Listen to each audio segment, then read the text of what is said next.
नमस्ते बच्चों। आज मैं प्रश्नावली 28 के तहत भक्त शिरोमणि महाकवि सूरदास की जीवनी को लेकर आपके सामने आई हूँ। इस जीवनी के साथ आज हम दूसरे चरण में प्रवेश कर रहे हैं अपनी तैयारी के। आज तक हमने व्याकरण के स्तर पर कुछ चीज़ों को समझा है, शॉर्ट क्वेश्चंस को हमने समझा है। तो आज जो लेखन का पहला क्रम है और वह बहुत महत्वपूर्ण होने जा रहा है। कुछ बच्चों को लगेगा कि 5 नंबर की जीवनी के लिए इतना क्यों लिखें, जीवन परिचय के लिए इतना क्यों लिखें। तो मैं उनसे कहना चाहूँगी कि यदि आपने नहीं लिखा तो नंबर भी नहीं मिलेंगे। जो सही पॉइंट्स के साथ लिखता है बच्चा, उसे नंबर अच्छे मिलते हैं। तो इस बात पर ध्यान रखिए कि सही पॉइंट्स के साथ हमारी जीवनी भी या हमारा जीवन परिचय इतना लेंथी होना चाहिए कि हम 5 में से 5 नंबर प्राप्त करें। तो आज जो मैं जीवनी आपके पास लेकर आई हूँ उसे मैं आज आधी ही आपको पढ़ाऊँगी। वह 2.5 पेज की है और इस 2.5 पेज में से आज मैं आपको महाकवि सूरदास की मृत्यु तक इस जीवन परिचय को मैं पढ़ाऊँगी। बच्चों, किसी भी जीवन परिचय को जब हम लेते हैं तो जिसका जीवन परिचय हम लिख रहे हैं उसके जीवन के 2 पक्षों को हम जीवन परिचय में देते हैं।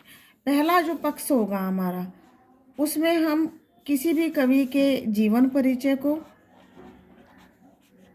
देते हैं और उसमें हम बताते हैं कि भाई वो कहाँ पैदा हुए, क्या उनके माता पिता का नाम था। फिर हम उनके शिक्षा दीक्षा पर बात कर सकते हैं, फिर उनके गुरु पर बात कर सकते हैं और कैसा उनका जीवन रहा इस पर बात कर सकते हैं और उनकी मृत्यु कब हुई इस पर हम चर्चा कर सकते हैं। इसके पश्चात हम जब उनके साहित्यिक पक्ष को देखते हैं,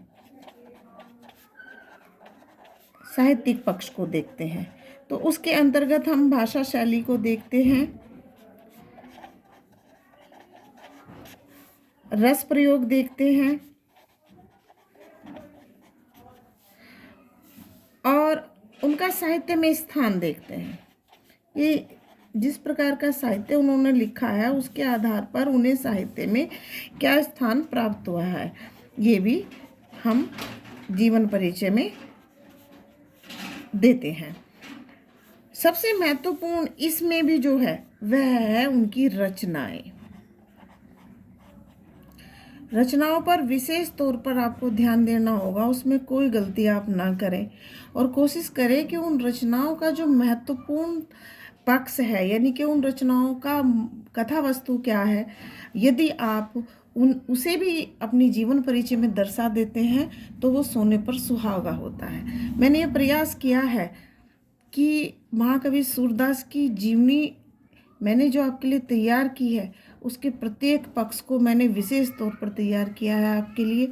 यदि आप इसे जो का त्यों अपनी बोर्ड की परीक्षा में लिख आए तो कोई नंबर आपके काटने वाला है नहीं। तो अब हम देखेंगे महाकवि सूरदास को। यहाँ पर हम कक्षा 10 से तो जीवन परिचय लेकर आए हैं। 5 अंक की हमारी जीवन परिचय होता है और हमारा जो पहला जीवन परिचय है वह महाकवि सूरदास पर हमने लिखा है। मैं आपसे उम्मीद करूँगी कि जो भी लाइनें मैंने यहाँ ऐड की हैं, आज से हम दूसरे अपने चरण में आ रहे हैं। तो सबसे पहले हम भूमिका लिखते हैं। भूमिका लिखते समय हम यह ध्यान रखेंगे कि जिसके लिए हम जीवन परिचय लिख रहे हैं उसकी महत्वपूर्ण विशेषताओं को हम भूमिका में दे दें। तो यहाँ हम देख रहे हैं हिंदी साहित्य में महाकवि सूरदास भक्त कवियों में भक्त शिरोमणि माने जाते हैं।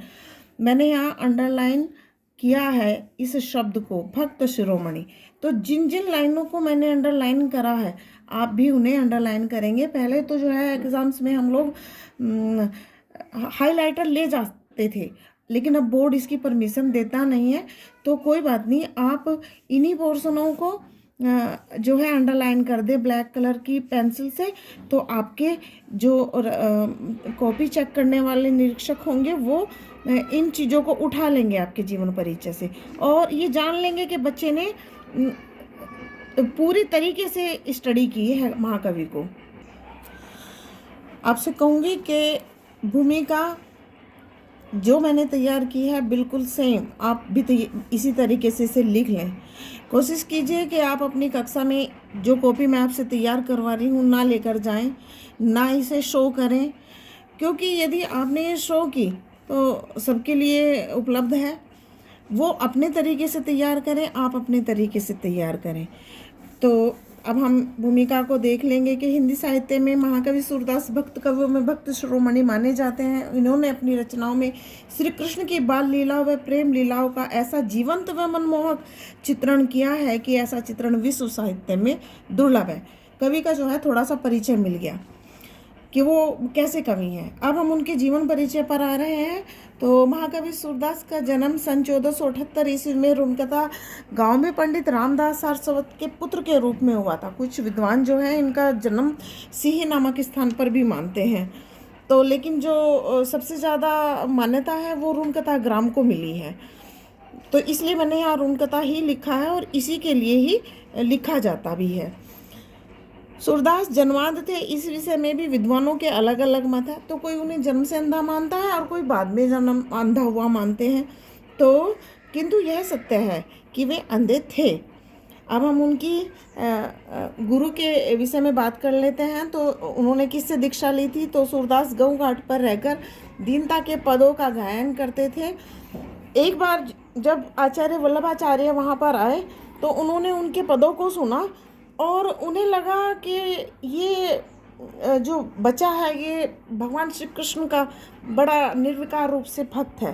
तो उन्होंने उन्हें वहीं गऊ घाट पर ही दीक्षा दे दी। तो यही आचार्य वल्लभाचार्य जी ने उन्हें अपना शिष्य बनाया। आचार्य वल्लभाचार्य जी के कहने पर ही उन्होंने श्री कृष्ण लीला के पदों का गान आरंभ किया और श्रीनाथ जी के मंदिर की सेवा में वो नियुक्त किए गए। के संबंध में बात कर लें कि महाकवि सूरदास जी की मृत्यु सन 1583 ईस्वी में पारसोली ग्राम में हुई थी। पारसोली ग्राम गोवर्धन पर्वत के पास श्रीनाथ मंदिर जी के तलैटी में ही यहीं पर ही बसा हुआ गांव है। तो वहाँ पर उनकी मृत्यु हो गई थी।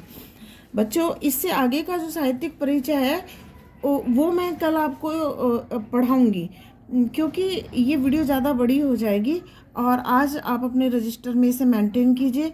कल जो साहित्यिक परिचय मैं आपको दूंगी उस पर बातचीत करने की आवश्यकता है। मैं आपसे मतलब आपसे चर्चा करते हुए इस जीवन परिचय को आपको पढ़ाऊंगी, पहली बात। दूसरी बात कि कोशिश कीजिए कि आप ये जो फेज अब शुरू हुआ है आप इसे बिल्कुल भी अनदेखा ना करें और तरीके से इसके ऊपर काम करना आरंभ कर दें। अब बहुत ज़्यादा समय बोर्ड की परीक्षा में नहीं रहा है। तो इस जीवन परिचय के दूसरे भाग के साथ मैं कल आपसे मिलूंगी और मैंने केवल 2 ही जीवन परिचय आपके लिए तैयार किए हैं, गोस्वामी तुलसीदास और महाकवि सूरदास। इन दोनों में से एक दास जरूर आपके बोर्ड की परीक्षा में आपको पेपर में प्राप्त होंगे, मिलेंगे जरूर, निश्चित रूप से। ठीक है, तो यदि मेरी वीडियो आपको पसंद आई हो तो वीडियो को लाइक करें, कमेंट्स करें और चैनल को सब्सक्राइब करें और दूसरे बच्चों को भी जो हाई स्कूल यूपी बोर्ड में आए हैं उन्हें भी मेरे लिंक के विषय में जानकारी दें। धन्यवाद।